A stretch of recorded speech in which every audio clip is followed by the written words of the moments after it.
Hi guys, welcome to Nathas Media. நம்ம இன்றைக்கி எங்கே இருக்குன்னு பார்த்தீங்கன்னா கமலா தேட்டரில் கில்லி ரீலீஸ் சொல்கிறாங்க. மக்களோட ரியாக்ஷன் எப்படி இருக்குன்னு பார்ப்போம்.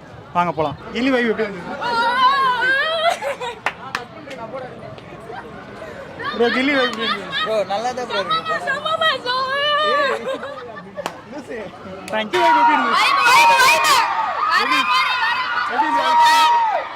வைப் எப்படி வைப் எப்படி